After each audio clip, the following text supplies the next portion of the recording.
안녕하세요.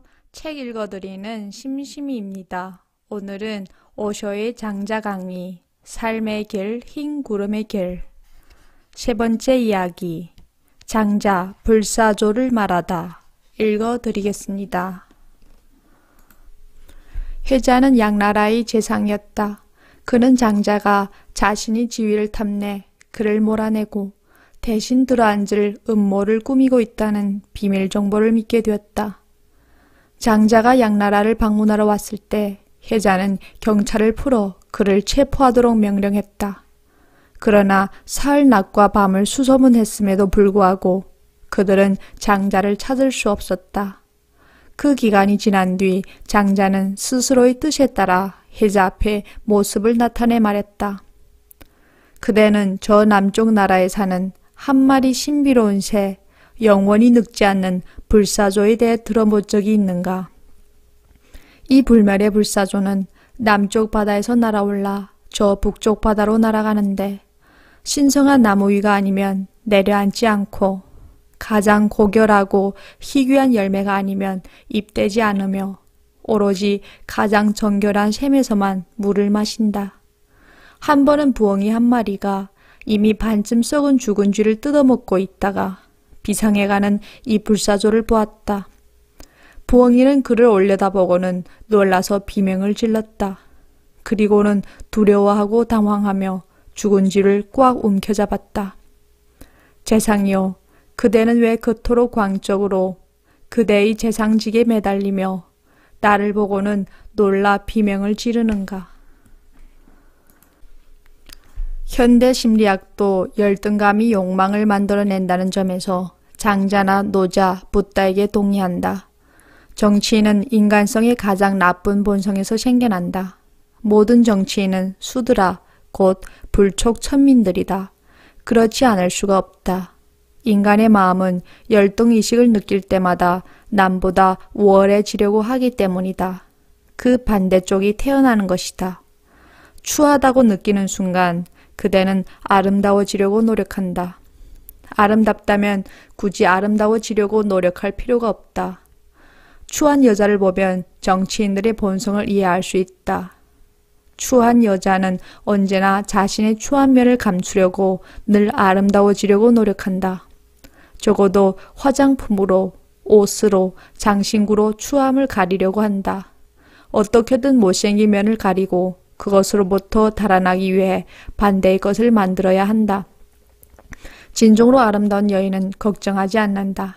자신이 아름다움을 의식하지도 않는다.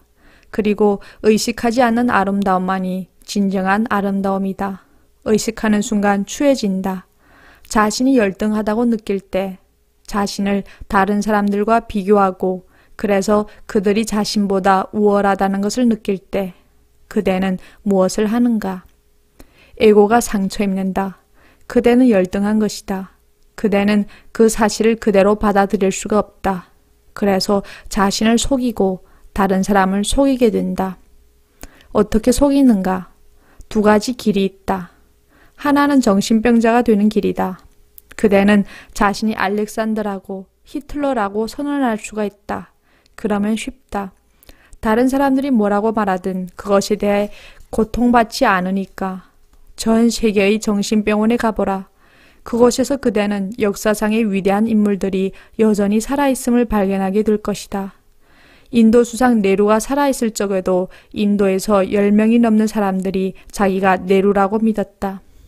한 번은 네루 수상이 새로 지은 병동에 낙성식을 하기 위해 한 정신병원에 갔었다. 정신병원 원장은 그가 몇 명의 환자를 퇴원시켜 주도록 자리를 마련했다. 그들은 나란히 서 있었다. 그들은 이제 건강하고 아주 정상적이었다. 첫 번째 사람이 네루에게 소개되었다. 그래서 네루 또한 이제는 정상인이 된 그 미친 사람에게 자기를 소개했다. 자신은 인도의 수상 판티트 자와 할랄 네루라고. 그러자 그 미친 사람이 웃음을 터뜨리며 말했다. 걱정하지 말라. 한 3년만 이곳에 있으면 당신도 나처럼 정상인으로 돌아올 것이다. 3년 전 내가 처음으로 이 정신병원에 왔을 때는 나 역시 인도의 수상 판티트 자와할라 네루였다. 하지만 이곳에서 온전히 치료되었다. 그러니 걱정할 것 없다. 이런 일은 흔하다. 로이드 조지는 영국의 수상이었다. 전쟁 중이었을 때 저녁 6시면 등화 관제가 실시되었고 아무도 집 밖으로 나와서는 안 되었다. 모든 교통이 차단되었으며 불을 켜서도 안 되었다. 사람들은 모두 일종의 대피소로 들어가 있어야만 했다. 로이드 조지는 평소 습관대로 저녁 산책을 하다가 그만 그것을 잊고 말았다. 갑자기 경보 사이런이 울렸다. 6시였던 것이다. 그리고 그의 집은 적어도 1km가 넘는 곳에 있었다. 그래서 그는 가장 가까운 집의 문을 두드렸고 문을 열어준 사람에게 말했다. 오늘 밤 여기서 쉬게 해주시오. 그렇지 않으면 경찰들이 나를 잡아갈 것이오. 난 로이드 조지 수상이오. 그러자 그 사람이 갑자기 그를 낚아채며 말했다. 어서 들어오라. 이곳은 당신에게 아주 적당한 곳이다. 이곳엔 이미 3명의 로이드 조지가 있다. 그곳은 정신병원이었다. 로이드 조지는 자기가 진짜라는 것을 납득시키려고 노력했다. 그러나 그 사람은 말했다. 저들도 마찬가지였다. 일부러 귀찮게 하지 말라. 안으로 들어오라. 아니면 두들겨 팰 것이다. 그래서 로이드 조지는 한밤내 잠자코 있을 수밖에 없었다. 그렇지 않으면 그는 정말로 얻어맞았을 것이다. 그들을 어떻게 납득시킬 것인가? 그곳에는 이미 3명의 로이드 조지가 있었고 그들 모두 그 사실을 증명하려 애쓰고 있었다. 하나의 길은 정신병자가 되는 길이다. 자신이 갑자기 우월한 가장 위대한 인간이라고 선언하는 것이다. 그리고 다른 하나의 길은 정치인이 되는 길이다. 정신병자가 되거나 정치인이 되라. 정치를 통해서는 갑자기 선언할 수가 없다. 다만 서서히 자신이 진짜 수상이거나 대통령이라는 사실을 증명하는 것이다. 그것은 아주 멀리 우회해서 가는 길이다. 미친 일은 중요한 인물이 되는 지름길이고 정치는 우회로다. 그러나 둘 다 같은 목적지에 이르기 위한 것이다. 세계가 온전하고 정상적으로 되기 위해서는 이 두 유형의 사람들, 미친 사람과 정치인들이 다 치료되어야 한다. 둘 다 병들어 있건 마찬가지다. 한 사람은 멀리 돌아가는 길을 택한 것이고 한 사람은 지름길을 택한 것일 뿐이다. 그러나 이것을 기억하라. 미친 사람이 정치인보다는 덜 해롭다. 그는 단순히 자신이 우월함을 주장할 뿐이기 때문이다. 그는 그것을 증명하려고 남을 괴롭히지 않는다. 그러나 정치인은 그것을 증명하려고 애를 쓴다. 그리고 그 증명의 대가는 매우 크다. 히틀러는 무엇을 증명하려고 했는가? 그것은 그가 가장 우월한 지고의 아리안족이라는 것이었다. 만일 그가 정신병자가 되었고 지름길을 택했다면 세상은 훨씬 더 좋았을 것이다. 그러면 2차 세계대전은 없었을 것이다. 정치인들은 더욱 위험하다. 왜냐하면 그들은 증거를 갖고 있는 정신병자들이기 때문이다. 그들 속에 있는 열등감을 숨기기 위해 노력하고 목표에 도달하고 그것을 성취시키는 정신병자들이다. 열등하다고 느낄 때마다 인간은 자기가 열등하지 않다는 것을 증명하거나 단순히 그것을 믿도록 자신에게 최면을 걸어야 한다. 미쳤다면 그대는 종교적이 될 수 없다. 그것은 성 프란치스코가 미친 것과 같은 그런 이유 때문에 미친 것이 아니다. 성 프란치스코가 미친 것은 존재의 환희로부터 비롯된 것이고 다른 미치광이들은 열등감이 그 원인이다. 성 프란치스코나 장자의 미치광이 짓은 진정한 우월함으로부터 가슴속으로부터 그 고유한 본성으로부터 나온다. 그러나 다른 미치광이들은 에고가 원인이다. 영혼은 언제나 우월하며 에고는 언제나 열등하다. 이기주의자는 무슨 수를 써서든 정치인이 될 것이다. 그들이 어떤 직업을 선택하든 그 직업을 통해 그들은 정치인이 될 것이다. 정치라고 말할 때 내가 의미하는 것은 에고 간의 싸움, 살아남기 위한 투쟁이다. 나의 에고와 그대의 에고가 싸움을 하게 되면 그때 우리는 정치적이 된다. 내가 누구의 에고와도 싸우지 않을 때 나는 종교적인 사람이다. 내가 우월해지려고 애쓰지 않을 때 나는 진정으로 우월하다. 그러나 이 우월함은 열등함에 반대되는 것이 아니다. 그것은 열등하다는 느낌 자체가 존재하지 않는 것이다. 우월함에는 두 가지 종류가 있음을 기억하라. 하나는 열등감을 숨기고 뒤로 감추는 것, 가면을 쓰는 것이다. 그 가면 뒤에는 열등감이 있다. 그 우월감은 표면적일 뿐 깊이 들어가면 열등한 채로 남아있다. 그리고 계속 열등감을 느끼기 때문에 그 우월감과 아름다움의 가면을 언제나 갖고 다녀야 한다. 자신이 추하다는 것을 의식하기 때문에 아름다워지는 것을 연구해야 한다. 거짓 얼굴을 전시하고 보여줘야 한다. 이것이 우월감의 한 형태다. 그것은 진실하지 않다. 우월함의 다른 종류가 있다. 이 우월함은 열등감에 반대되는 것이 아니다. 열등감의 부재다. 비교하지 않는 것이다. 비교하지 않을 때 그때 어떻게 열등할 수 있는가? 비교할 만한 아무도 없다면, 그대가 지상에서 유일한 사람이라면 과연 자신이 열등하다고 느낄 것인가? 그때 그대는 열등할 수 없다. 그대 위에 아무도 없으므로 우월하다고 선언할 수도 없다. 그대 아래에도 아무도 없으므로 우월하지도 열등하지도 않을 것이다. 나는 말한다. 이것이 곧 영혼의 우월함이다. 그것은 결코 비교하지 않는다. 비교하라. 그러면 열등감이 생겨난다. 비교하지 말라. 그러면 그대는 단순히 존재할 뿐이다. 본래의 고유함을 지니고 존재할 뿐이다. 이제 장자 이야기로 들어가자. 이 아름다운 사건은 실제로 일어났었다. 장자는 수도로 들어가는 길이었고 그곳의 수상은 두려움을 느꼈다. 그는 비밀 경찰을 통해 장자가 오고 있다는 전가를 들었음에 틀림이 없다. 정치가는 항상 두려워한다. 모든 사람이 적이고 친구까지도 적이다. 친구로부터 자신을 보호해야 한다. 그들은 항상 서로를 끌어내리려고 하기 때문이다. 기억하라. 아무도 친구가 아니다. 정치에게는 모두가 적이다. 우정이란 다만 겉모습일 뿐이다. 종교에서는 적이 없다. 종교 안에서는 적이 있을 수 없다. 그러나 정치 세계에서는 어떤 친구도 있을 수 없다. 수상은 두려워졌다. 장자가 오고 있었기 때문이다. 장자의 우월성은 수상으로 하여금 장자가 수상이 되려고 한다는 의심을 갖게 만들었다. 그것은 매우 불안한 상황이었다. 물론 장자는 우월했다. 그러나 그것은 다른 누구에 비해 우월한 것이 아니라 단순히 우월한 것이었다. 그것은 본질적인 것이었다. 장자와 같은 사람이 걸어갈 때 그는 곧 왕이다. 그가 거린처럼 살든 아니든 차이가 없다. 어느 곳으로 움직여가든 그는 왕이다. 그에게 있어서 왕권은 외부에는 무엇이 아니다. 내면적인 무엇이다. 금세기 초에 인도의 한 탁발승이 미국으로 건너갔다. 그의 이름은 람티르스였다. 그는 자신을 황제라고 부르곤 했다. 그래서 미국의 대통령이 그를 만나러 왔다. 그리고 그를 보고는 놀랐다. 그는 다만 거린에 불과할 뿐이었다. 대통령이 물었다.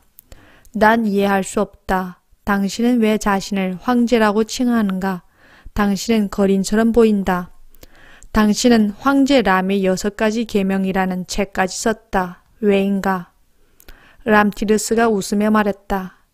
나의 내면을 보라. 나의 왕국은 내면 세계에 속해 있다. 나를 들여다보라. 난 황제다. 나의 왕국은 이 세상이 아니다. 바로 이런 이유 때문에 예수는 십자가에 못 박혀 처형되었다. 그는 언제나 왕국에 대해 말하고 있었던 것이다. 그는 늘 말했다. 나는 왕이라고. 그는 오해를 받았다. 왕이었던 헤롯은 즉각적으로 경계를 취하게 되었다. 총독 본디오 빌라도는 예수를 위험한 자라고 생각했다. 예수가 왕국과 왕에 대해 이야기하면서 나는 유태인의 왕이다 라고 선언했기 때문이다. 그는 오해를 받았다. 그는 이 세상의 왕국이 아닌 다른 종류의 왕국을 말한 것이다. 그가 십자가에 못 박혔을 때 병사들은 그를 놀렸다. 그에게 돌과 신발을 던지면서 그를 조롱했다. 유태인이 왕이라는 팻말과 함께 그의 머리에 가시관을 씌워주었다. 그리고는 말했다. 자, 이제 우리에게 그대의 왕국에 대해 말하라. 무엇인가 말해보라. 그대 유태인의 왕이여. 그는 다른 어떤 왕국, 현세의 것이 아닌 왕국을 이야기했다. 그 왕국은 바깥에 있는 것이 아니었다. 그 왕국은 내적인 것이었다. 예수와 같은 사람이 걸어갈 때는 그는 언제나 황제다. 그렇지 않을 수가 없다. 그는 누구와도 경쟁하지 않는다. 그는 세상의 어떤 왕관도 동경하지 않는다. 그러나 그가 가는 곳마다 야심적인 사람들은 두려움을 느낀다. 정치인들은 두려워한다. 이 자는 위험하다고. 왜냐하면 그의 얼굴, 눈, 그의 걸어가는 모습이 곧 그가 황제라는 것을 보여주기 때문이다. 그는 증명할 필요가 없다. 그의 존재가 곧 그 증거다. 그는 드러낼 필요가 없다. 말로 할 필요가 없다. 비밀 경찰을 통해 장자가 오고 있다는 소식을 들었을 때 수상은 장자가 자신을 밀어내기 위해 수도로 들어오고 있음에 틀림없다고 생각했다. 그렇지 않으면 왜 오는가? 사람들은 오직 그런 이유 때문에 수도로 온다. 다른 어떤 것을 위해 델리로 가지 않는다. 사람들은 언제나 욕망 때문에 애고를 구하고 신분을 획득하기 위해 수도로 온다. 장자는 왜 오고 있는가? 탁발승, 한 사람이 거리니? 그에게서 수도로 올 무술 필요가 있는가? 그는 수상 자리를 쟁탈하기 위해 오고 있음에 틀림없다. 그는 왕에게 이렇게 말하고 오고 있는 것임에 틀림이 없다.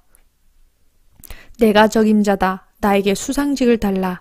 그럼 내가 모든 잘못을 시정할 것이다. 모든 시행착오를 바로잡을 것이다. 그리고 그 사람은 주위에 빛을 갖고 있다. 많은 이들이 존경을 받는 권위를 갖고 있다. 수상은 언제나 열등감을 느끼고 있었다.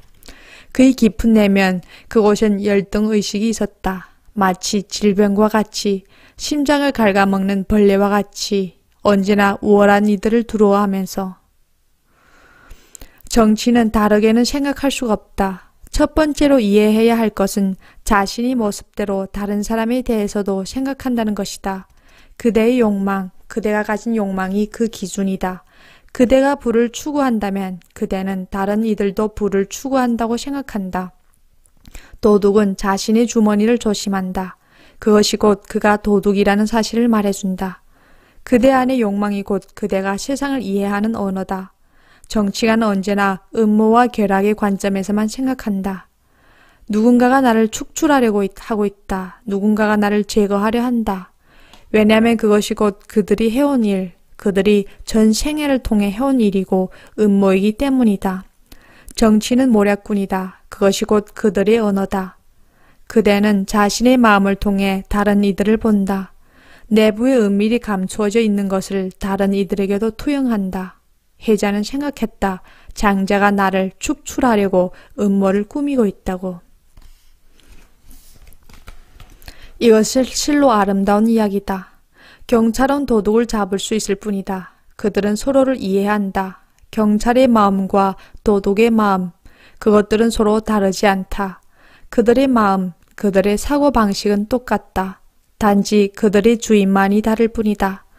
도둑은 그 자신에게 종사하고 경찰은 국가에 종사한다. 그러나 둘 다 도둑이다. 그것이 경찰이 도둑을 잡을 수 있는 이유다. 만일 도둑을 잡으라고 청자를 보낸다면 그는 결코 도둑을 찾지 못할 것이다. 그는 그의 마음을 통해 다른 이들을 볼 것이기 때문이다. 어느 종교 축제일에 한 랍비가 젊은이 곁을 지나치게 되었다. 젊은이는 담배를 피우고 있었다. 그날은 흡연이 금지되어 있었다. 그래서 랍비는 멈춰서서 그에게 물었다. 젊은이, 그대는 오늘이 담배를 피워서는 안 되는 종교적 축제일이라는 것을 모르는가? 젊은이가 대답했다. 네, 오늘이 종교적인 날이란 사실을 알고 있어요. 그러면서 그는 여전히 담배를 피웠다. 뿐만 아니라 랍비 얼굴에 연기를 뿜어대기까지 했다. 랍비가 물었다. 이날은 흡연이 금지되어 있다는 사실을 모르는가? 그러자 젊은이는 거만하게 대답했다. 네, 알고 있어요. 그러고도 그는 계속 담배를 피웠다. 랍비는 하늘을 올려다보며 말했다. 주여, 이 젊은이는 실로 아름답습니다. 그는 계율을 깨트렸을지는 모르지만 아무도 그에게 거짓말을 하도록 강요할 수는 없습니다. 그는 참으로 진실한 사람입니다. 그는 말했습니다. 네, 난 오늘이 종교일이라는 사실을 알고 있어요. 네, 흡연이 금지되어 있다는 사실을 알고 있어요. 주여, 심판의 날에 이 청년에게 거짓말을 강요할 수 없다는 것을 기억하십시오. 이 얼마나 아름다운 랍비인가. 이것이 곧 성자의 마음이다. 그는 잘못된 것을 볼 수가 없다. 언제나 오른쪽으로만 본다. 경찰은 장자를 찾을 수가 없었다. 그것은 불가능했다. 만일 장자가 야심가였다면, 음모를 꾸미고 있었다면, 정치적인 관점에서 야망을 품고 있었다면 그들은 장자를 발견했을 것이다. 그랬다면 장자는 체포되었을 것이다. 경찰은 그가 없는 곳만을 찾아다녔을 것임에 틀림이 없다. 그리고 그들의 길은 여러 번 엇갈렸음에 틀림없다. 장자는 거린이었고 아무런 야심이 없는 사람이었다. 그는 음모 따위는 갖고 있지도 않았다. 그는 쾌락을 꾸미는 마음을 갖고 있지 않았다. 그는 산들바람과 같았다. 오로지 그대 자신인 것만을 볼 수 있다. 그대는 다른 이들에게서 언제나 그대 자신을 발견한다. 다른 이들은 바로 그대의 거울이기 때문이다. 장자를 잡기 위해서는 노자가 필요하다. 그렇지 않고선 아무도 그를 잡을 수 없다. 그를 이해할 사람이 없기 때문이다. 붓다가 필요하다. 붓다라면 그가 어디 있는가를 추측할 수 있을 것이다. 그러나 경찰은 불가능하다. 오직 그가 도둑일 때만 가능하다. 경찰을 보라. 그들의 방식을, 그들이 말하는 방식을, 그들이 사용하는 그 야비한 말투를. 도둑들이 언어보다 더 조속하다. 경찰은 도둑보다 더 야비해야 한다. 그렇지 않으면 도둑들한테 지기 때문이다. 한 번 어떤 사람이 경찰에 잡혀왔다. 판사가 그에게 물었다. 당신이 잡혔을 때 경찰이 뭐라고 말했는가? 그러자 그 사람이 대답했다. 이 신성한 법정에서 어떻게 그들이 사용한 그토록 조속한 말을 옮길 수 있겠는가? 당신은 불쾌감을 느낄 것이다. 그 말들을 들으면 큰 충격을 받을 것이다. 판사가 재차 요구했다. 그 조속한 말은 빼고 그들이 말한 것과 말해달라. 그 사람은 잠시 생각에 잠기더니 말했다. 그렇다면 경찰은 아무 말도 하지 않은 것과 같다. 경찰은 회자에게로 돌아와 장자를 찾지 못했다고 보고했다. 그런 사람은 어느 곳에서 없었다. 그는 틀림없이 사진을 갖고 있었을 것이다. 그를 확인할 수 있는 어떤 방법을, 그를 찾는 방법, 체포하는 방법, 그런 유형의 사람을 발견하는 방법을 갖고 있었다. 그러나 장자는 어떤 신분도 갖지 않았고 얼굴도 없었다. 매 순간마다 그는 흐름이고 강물이다. 매 순간마다 그는 존재를 반영하고 반응한다. 그는 고정된 거처가 없다. 집도 없고 얼굴도 없다. 이름이 없다. 그는 과거가 아니다. 늘 현재다. 그리고 모든 사진은 과거에 속한 것이다. 이것은 아름답고 의미 있는 비유다. 비록 터무니없이 보이기는 하지만 붓다 같은 이는 사진을 찍을 수가 없다고 한다. 그대가 사진을 찍을 수 없는 것이 아니라 사진이 찍히는 순간 붓다는 움직여간다. 사진은 언제나 과거의 것이며 현재의 것일 수가 없다. 붓다의 현재 얼굴을 찍을 수가 없다. 찍는 순간 그것은 이미 과거로 흘러가 버린다. 붙잡는 순간 그것은 이미 가버린다. 붓다의 이름 중 하나는 타다가타, 즉 열애이다. 이 이름은 진정 아름답다. 그 의미는 이렇다. 마치 바람과도 같이 그는 오고 그는 간다. 그렇게 바람처럼 왔다가 간다. 그대는 바람을, 산들바람을 사진 찍을 수 없다. 그것을 붙잡기도 전에 그것은 이미 가버린다. 더 이상 그것은 그곳에 존재하지 않는다. 장자는 발견될 수 없었다. 경찰은 그의 과거를 찾고 있었지만 그는 현재에 살고 있기 때문이다. 그는 생각이 아니고 존재다. 생각은 잡힐 수 있다. 그러나 존재는 붙잡을 수 없다. 생각은 아주 쉽게 사로잡힌다. 그리고 그대들은 이런저런 방법으로 모두 사로잡혀 있다. 마음을 갖고 있기 때문이다. 여자가 남자가 그대를 사로잡을 것이다. 고급 비누가, 보석이, 지위가 그 어떤 것이든 그대를 사로잡을 것이다. 그곳에서는 그물이, 수백만의 그물이 있다. 마음으로부터 자유롭지 못하면 그대는 자유로울 수가 없다. 언제까지나 그물에 걸릴 것이다. 마음은 언제나 속박되어 있다. 그것은 이미 잡혀 있다. 그 마음을 떨쳐버릴 때 경찰은 그대를 잡을 수 없다. 장자는 마음이 없었다. 그는 마음이 없는 거린 또는 황제였다. 그것은 같은 것을 의미한다. 그는 잡힐 수가 없다. 셋째 날이나 넷째 날에 장자는 스스로의 뜻에 따라 혜자 앞에 나타나 말했다. 나 장자 같은 유행의 사람은 결코 잡힐 수가 없다고. 장자와 같으니 그는 항상 스스로의 뜻에 따라서만 나타난다. 그는 자유로운 존재이기 때문이다. 누구도 그를 붙잡을 수 없다. 다만 초대할 수 있을 뿐이다. 그가 나타나든 나타나지 않든 그것은 전적으로 그의 자유다. 장자는 말하고 있다. 나는 한 마리 불사조이고 그대는 이미 죽은 쥐를 뜯어먹고 있는 부엉이다. 그대는 내가 그대를 밀어내기 위해 오고 있다고 놀란다. 그러나 그대의 지위와 권력은 내게는 아무것도 아니다. 그것은 죽은 쥐에 불과하다. 그것은 나의 먹이가 아니다. 야망은 삶으로 가는 길이 아니다. 그것은 죽음으로 가고 있는 자들을 위한 것에 지나지 않는다. 나는 이미 야망의 정체를 보았다. 그리고 그것의 쓸데없음을 알았다. 한 번은 어떤 여인이 눈물을 흘리며 랍비에게로 왔다. 그러나 랍비는 기도 중이었다. 그래서 그녀는 사무관에게 말했다. 들어가 봐요. 그의 기도를 방해하더라도 잠시 중지시켜 주세요. 내 남편이 날 버리고 떠났답니다. 내 남편이 돌아오도록 랍비님이 기도해 주기를 난 원해요. 사무관은 안으로 들어가 기도를 중단시켰다. 랍비가 말했다. 그네에게 말하라. 아무 걱정 말라고. 남편은 곧 돌아올 것이라고 전하라. 사무관이 돌아서서 여인에게 말했다. 걱정 마시오. 슬퍼하지 않아도 됩니다. 랍비께서 말하기를 당신이 남편이 곧 돌아올 것이라고 했습니다. 집으로 돌아가 마음을 편히 가지세요. 여인은 떠나면서 행복하게 외쳤다. 하나님은 랍비님에게 100만 배 이상으로 보상할 겁니다. 참 친절하신 분이에요. 그러나 그 여인이 떠나고 나자 사무관은 슬퍼졌다. 그리고는 그곳에 있던 다른 사람에게 말했다. 이것은 아무런 도움도 되지 않아요. 그네의 남편은 돌아올 수가 없어요. 불쌍한 여인 그토록 행복해하며 떠났는데. 그러자 그 사람이 물었다. 왜 그러죠? 당신은 랍비와 그의 기도를 믿지 않나요? 사무관이 말했다. 물론 난 랍비를 믿습니다. 그리고 그의 기도도 믿죠. 하지만 그는 단지 그 여인의 소원만을 알았을 뿐이에요. 난 그녀의 얼굴을 보았어요. 그녀의 남편은 돌아올 수가 없어요. 야망의 얼굴을 본 사람, 욕망의 얼굴을 본 사람, 탐하는 마음의 얼굴을 본 사람은 결코 그것들에게로 돌아가지 않는다. 그것은 불가능한 일이다. 그 얼굴은 그토록 추한 것이다. 장자는 욕망의 얼굴을 보았다. 그래서 그는 이렇게 말했다. 그대의 지위, 권력, 그대의 수상직은 내게는 바로 죽은 쥐와 같다. 비명을 지르지 말라. 놀랄 필요가 없다. 이것이 사실이다. 일단 그것을 알기만 하면 오직 그때만이 그대는 이해할 수 있다. 부다의 말을, 예수의 말을 또는 조로아스터의 말을 들어보라. 그대는 늘 들어왔다. 욕망을 버리라. 그러면 축복이 너희 것이 되리라고. 그러나 그대는 그것을 버릴 수가 없다. 욕망을 버렸을 때 어떻게 환희가 자신의 것이 되는지 그대는 이해할 수 없다. 오직 욕망만을 맛보았기 때문이다.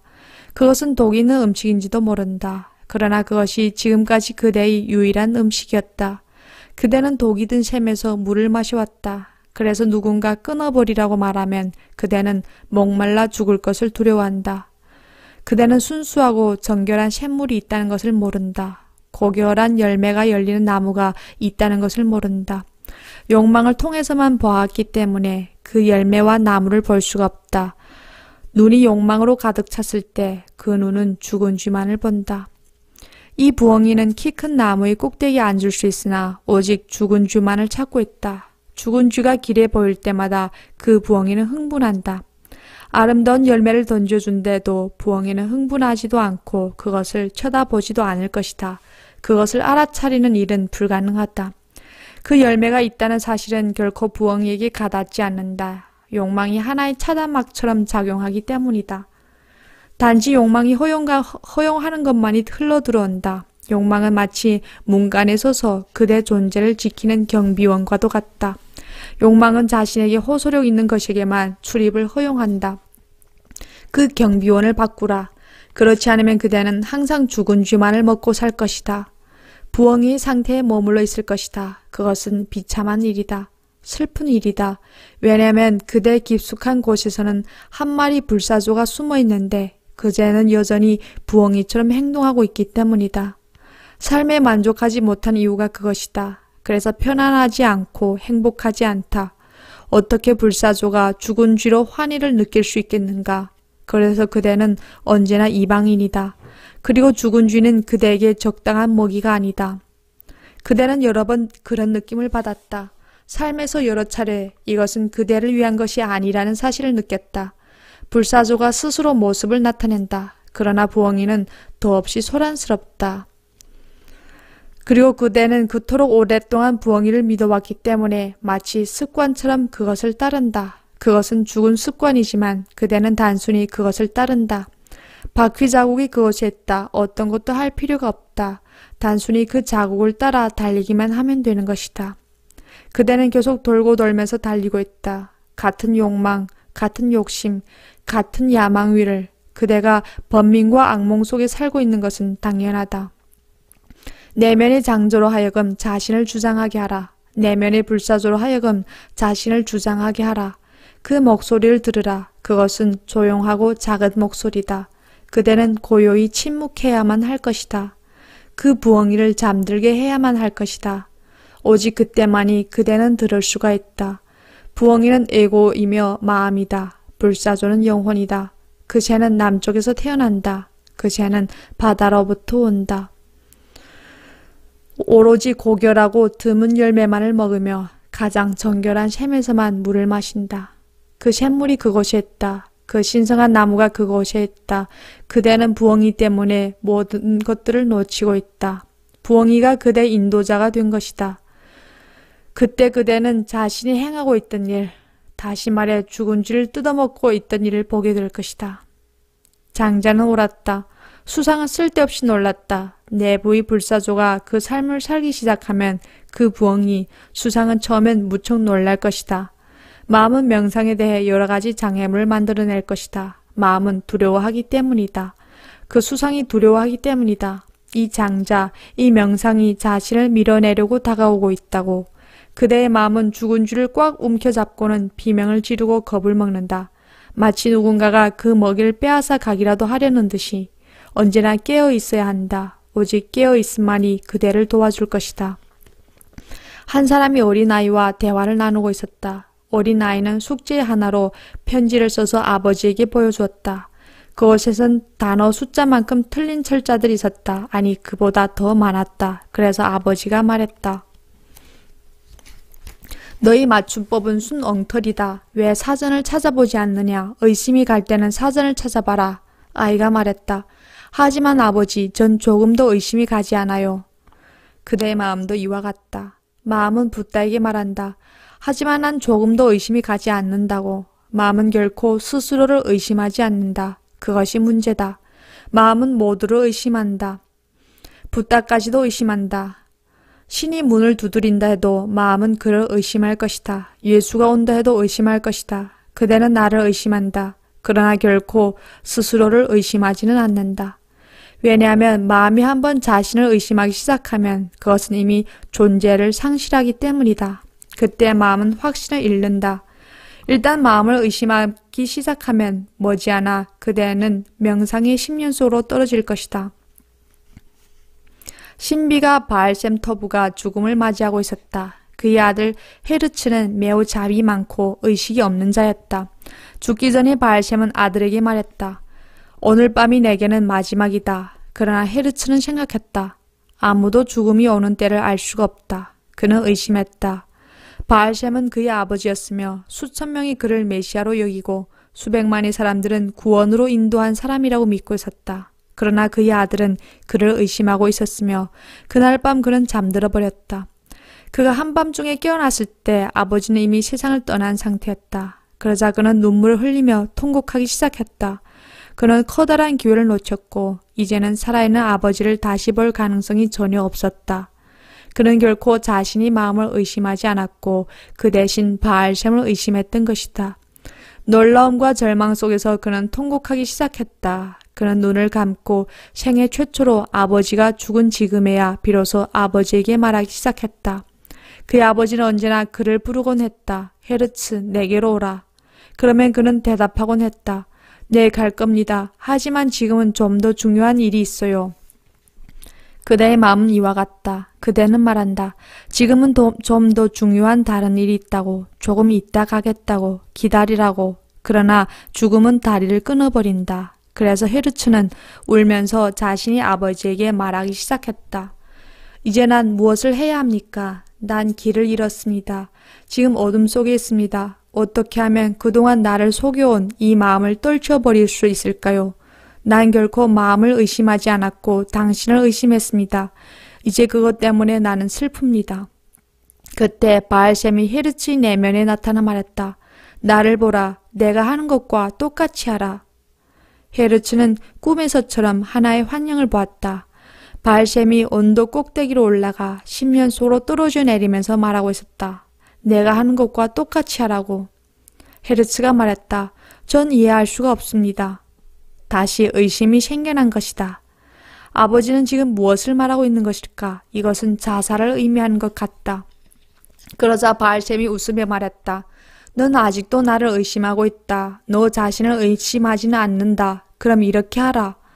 환영 속에서 헤르츠는 커다란 산이 화산과 토같이 불타오르고 불길이 넘쳐나는 것을 보았다. 바위들이 부서지고 산 전체가 산산조각으로 흩어지는 것을 보았다. 바알셈이 말했다. 이렇게 하라. 마음을 10년으로 내던지라. 마음을 완전히 불태워버리라. 헤르츠가 말했다.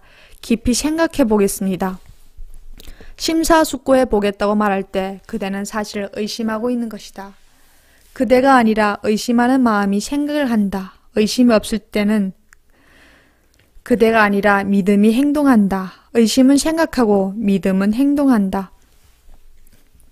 의심을 통해 그대는 위대한 철학자가 될 수 있다. 믿음을 통해 그대는 장자가 영원히 늙지 않는 불멸의 불사조가 될 것이다. 의심을 통해서는 시간의 신비를 통찰할 수 있다. 하지만 믿음을 통해서는 영원의 문으로 들어갈 것이다. 매우 어두운 밤 숲속에서 길을 잃은 두 사람의 이야기가 있다. 그것은 매우 위험한 맹수들이 가득한 숲이었다. 밀림으로 뒤덮여 있고 주위가 온통 어둠뿐인 숲이었다. 그런데 한 사람은 철학자였고 한 사람은 신비가였다. 한 사람은 의심의 사람, 또 한 사람은 믿음의 사람이었다. 그때 갑자기 폭풍이 몰려왔고 구름이 둘로 갈라지면서 굉장한 번개가 쳤다. 그 순간 철학자는 하늘을 쳐다보았고 신비가는 길을 내려다보았다. 번개가 치는 그 순간에 길이 그의 앞을 밝게 비추어 주고 있었다. 그러나 철학자는 번개 치는 것을 쳐다보았고 무슨 일이 일어나는가 의심을 갖기 시작했다. 그 결과 길을 잃어버렸다. 그대는 이 이야기에 나오는 숲보다 더 깊은 밀림에서 길을 잃었다. 밤은 칠흑 같다. 간혹 번개의 섬광이 온다. 그때 길을 보라. 장자는 번개불이다. 붓다는 번개불이다. 그들을 쳐다보지 말라. 길을 보라. 그들을 바라보면 그대는 이미 잃어버린다. 번개는 계속 이어지지 않기 때문이다. 그것은 순간으로 끝나버린다. 그리고 그런 순간은 영원히 시간 속으로 스며들어가는 그런 순간은 매우 드물다. 그것은 한순간에 사라지는 번개와 같다. 붓다는 아름답다. 얼굴이 매력적이고 눈은 매혹적인 힘을 갖고 있다. 그러나 붓다를 바라본다면 그대는 길을 잃는다. 길을 보라. 붓다를 잊으라. 길을 보라. 그러나 그 모든 것은 오직 의심이 없고 믿음만이 있을 때, 생각이 없고 마음이 사라졌을 때만 일어난다. 장자에 대해 심사숙고할 필요가 없다. 그에 대해 생각하지 말라. 다만 이 이야기가 그대 내면으로 스며들게 하라. 그리고는 잊으라. 이 이야기를 통해 길이 밝게 빛난다. 길을 보라. 그리고 무엇인가를 하라. 길을 따라가고 행동하라. 생각은 그대를 이끌어주지 않을 것이다. 오직 행동만이 그대를 이끌어준다. 생각은 머릿속에서 진행되는 것이며 그것은 결코 전체가 될 수 없기 때문이다. 오직 그대가 행동할 때 그것만이 전체다.